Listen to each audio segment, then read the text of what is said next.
Fantasmogénesis.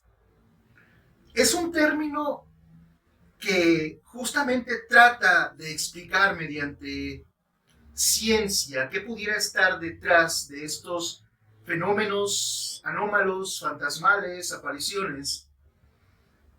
Y esto es decir, cómo se genera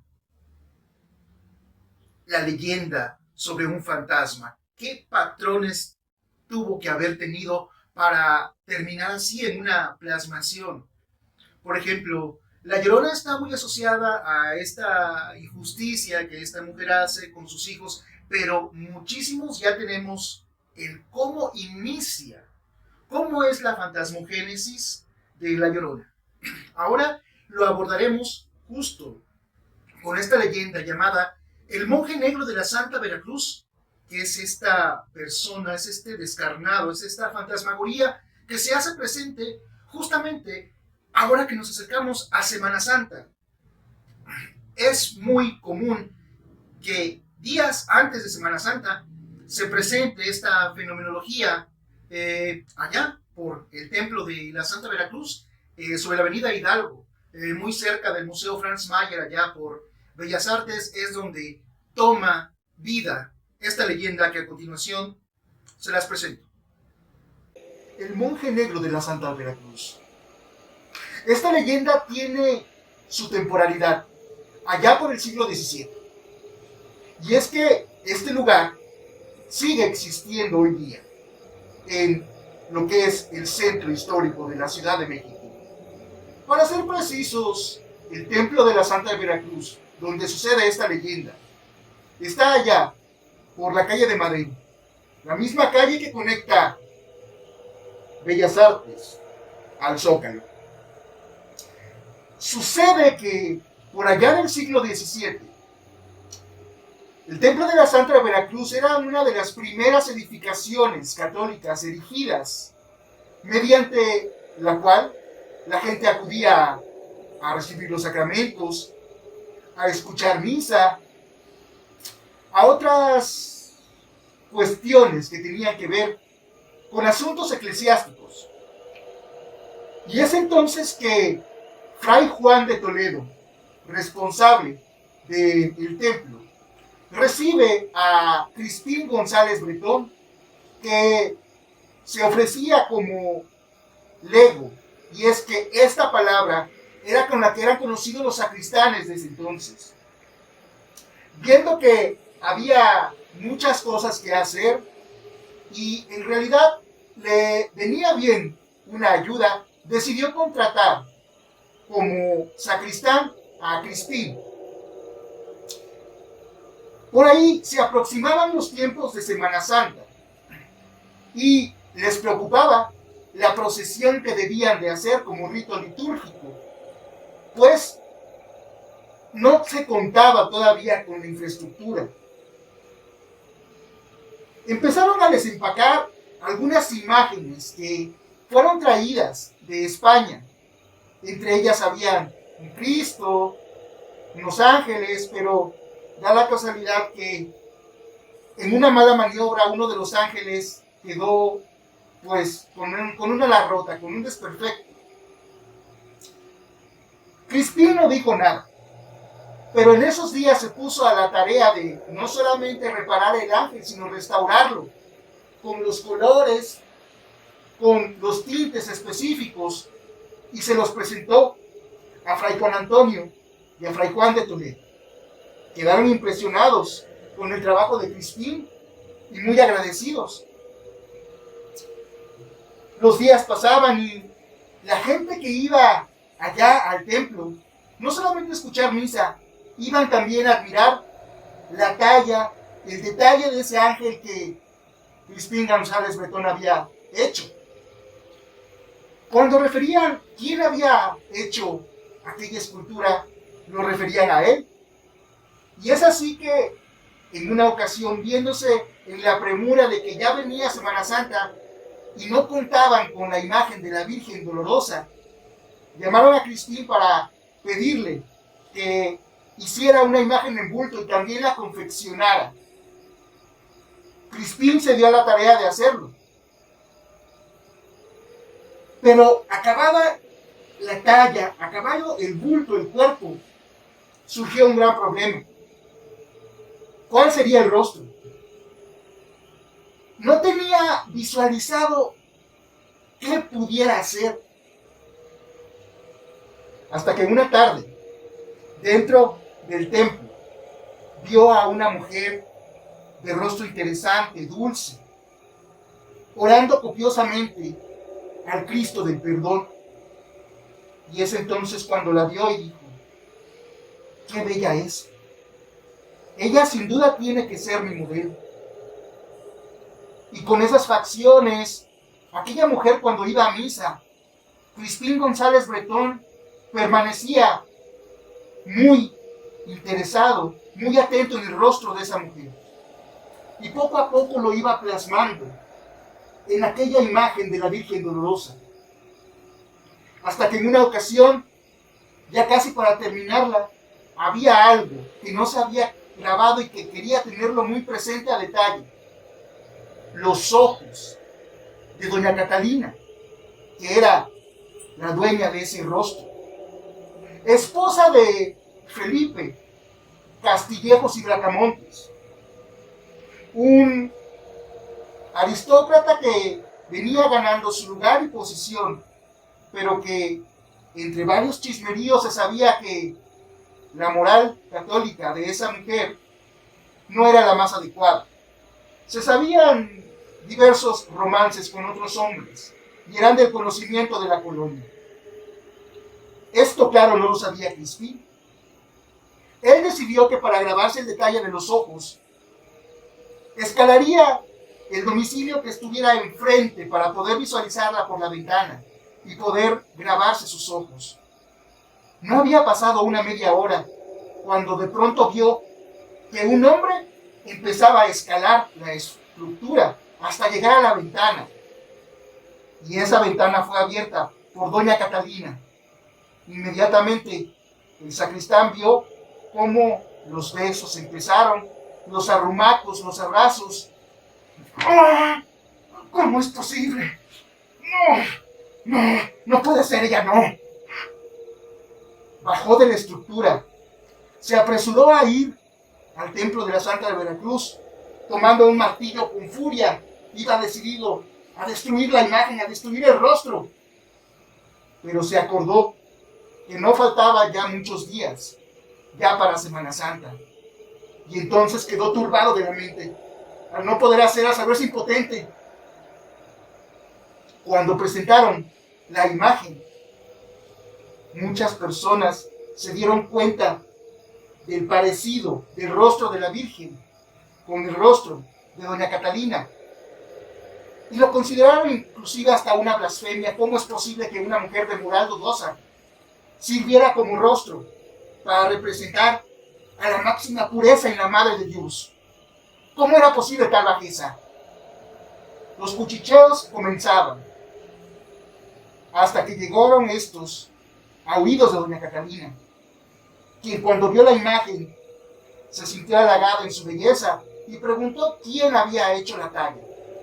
Refirieron al sacristán,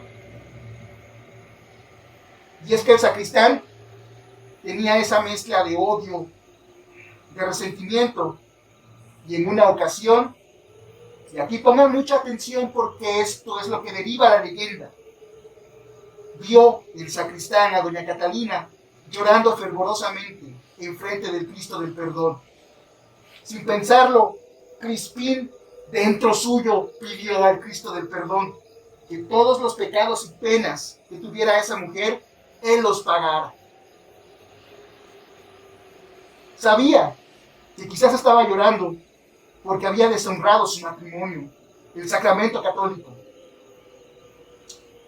La mujer invitó a Crispín a merendar a su casa. Y es que también dijo ella que en su menú faltaba bien ya algún religioso. Y cayó Crispín González Bretón en los brazos y en el pecado carnal de doña Catalina, de poderla disfrutar como mujer, aún sabiendo que era casada.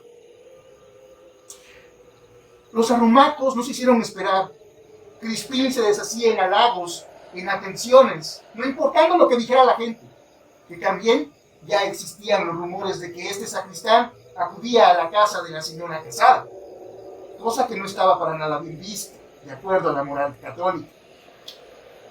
Pasados los días, doña Catalina perdió el interés en Crispín González Bretón, quien lo alejó con mentiras piadosas. Este hombre, al saberse burlado, al saberse que no nada más estaba con él, sino con otros hombres, cierta tarde, decidió ir a su casa a entrar con engaños.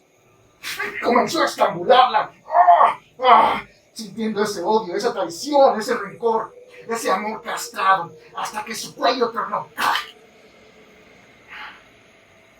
La mujer dejó de respirar.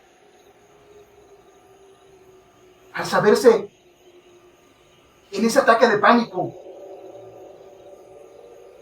la colonia, los oidores del Santo Juicio, le dieron una pena, y esa fue que debido al asesinato y crimen pasional, lo quemarían en una hoguera con leña verde. La sentencia esperaba para que fuera presenciada por el público presente, y el cadáver de aquella mujer sería enterrado en tierra maldita, pero antes se le darían 80 azotes, con una soga mojada en sal y vinagre. Los días pasaron y exactamente al 11º día, cuando fueron a dejarle la comida a este sacristán, no lo encontraron. Dieron inmediatamente aviso y fueron también a buscar al cadáver de la mujer, de doña Catalina. Pero curiosamente, los dos desaparecieron la misma noche. Se dio inmediato aviso a las autoridades para que los buscaran, y así lo hicieron, pero no fueron encontrados. Pasados 4 años, se comenzó a escuchar una cierta noche que golpeaban violentamente el badajo del campanario del templo de la Santa Veracruz, mientras oía una risa burlona. Los gendarmes, junto con personal religioso, subieron al campanario, pero solamente encontraron la soga, que estaba pendiendo como si apenas lo hubieran soltado. Y escucharon entonces las mismas risas burlonas proveniendo de las escaleras de abajo. Si sois valientes en su empresa, vengan por mí. Bajaron de inmediato, pero las escaleras no conducían sino a un túnel oscuro al que decidieron ingresar a la siguiente mañana con la luz del día, pero no encontraron nada.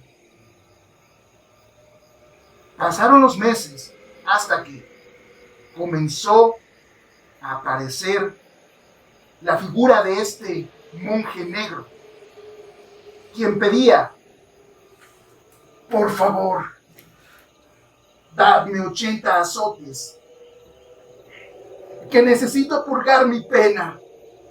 ¿Pena? Disculpe, caballero, pero si solo los muertos... ¡Ah! Cuando le veían el rostro, veían a este ser descarnado, con la mitad de la cara hecha calavera y con la mitad de la cara descarnada, como si fuera comida por gusanos. Esos episodios comenzaron a ser más frecuentes. Los caballeros que se encontraban a este monje, unos salían despavoridos, otros más quedaban desmayados del susto, hasta que hubo una ocasión en la que se topó a un sujeto de nombre Bernaldez, que tenía fama de canalla, villano, apostador, mujeriego. Y entonces el monje pidió de nuevo: dadme 80 azotes, les suplico, por favor. Ah, claro, amigo, voltéate pues. No dudó y comenzó: 1, 2, 3, 4. ¡Ah! Hasta que al 25 ya sentía el cuerpo muy maltrecho y le dijo: amigo, si yo te sigo azotando te voy a reventar. Cuando aquel monje mostró su rostro volteando para decirle: no puedes reventar lo que ya está reventado y muerto. ¡Sigue pues! Bernaldez solamente pudo llegar al lado sur del templo de la Santa Veracruz para morir ahí con una mueca de extremo horror, como si hubiera visto lo más profundo del abismo del infierno. Ahí quedó aquel sujeto Bernaldez. Pero estas apariciones siguieron. Muy característico es que este monje se aparecía días antes o días después de la Semana Santa, pidiendo sus azotes para poder cumplir su condena. Estos acontecimientos llegaron hasta el periodo del Porfiriato, donde empiezan a aparecer menos. Aún dicen que generaciones después del Porfiriato todavía llegaron a escuchar la voz de este monje negro, que este ser descarnado pedía sus 80 azotes para poder seguir penando.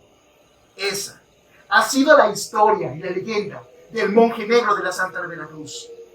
Yo soy Calaca, Fray Calaca, y te espero pues en futuras leyendas. Hasta pronto. A ver, ¿qué pasó en esta leyenda? Partimos de dos personajes principales. Este sacristán, de nombre Crispín González Bretón, y doña Catalina. Quizás por malas decisiones es que esa situación derivó en esa fantasmagoría.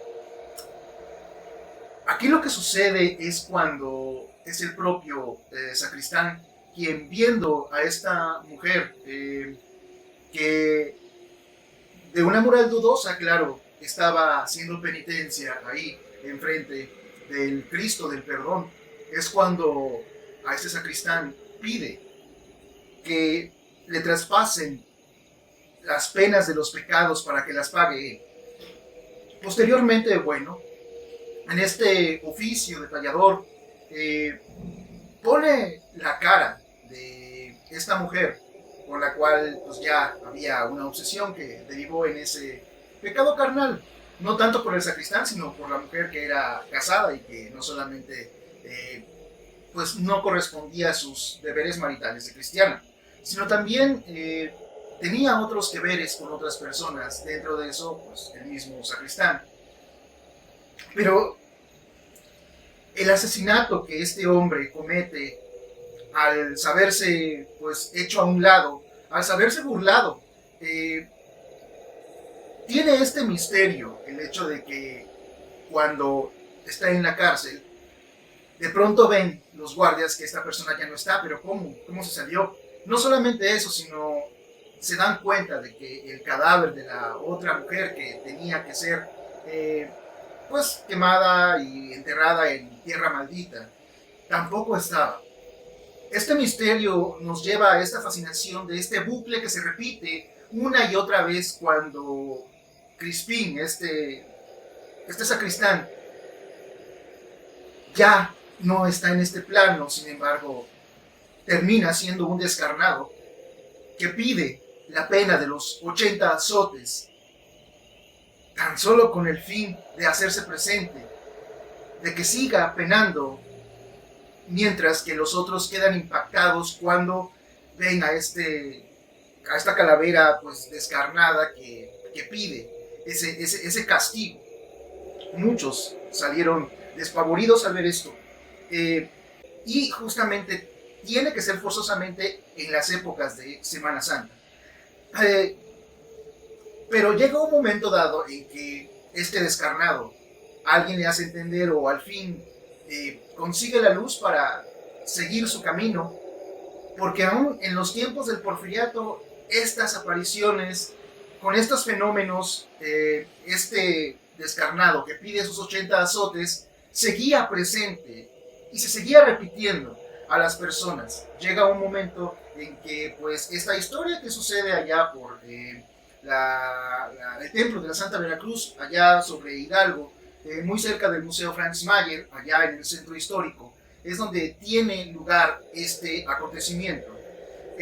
Y lleva un momento dado en que se deja de escuchar. Los misterios son algo fascinante.